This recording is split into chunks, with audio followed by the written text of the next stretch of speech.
What can we do to develop a football culture in Jamaica?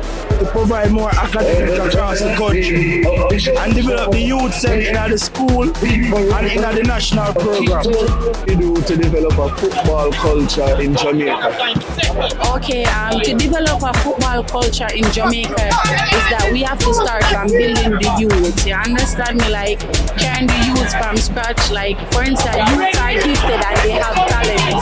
So we have to take them like we know the schoolboy football, take them from here and bring them up on a different level. You get me? Because we have to believe in the youth, building our vibes, also kind of vibes to the football culture.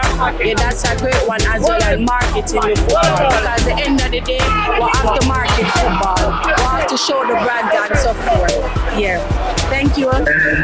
Yeah, right now, football I miss out on the vibe. So I have to incorporate the football with dancehall, reggae music, and get the thing right way. You see me? That is a miss.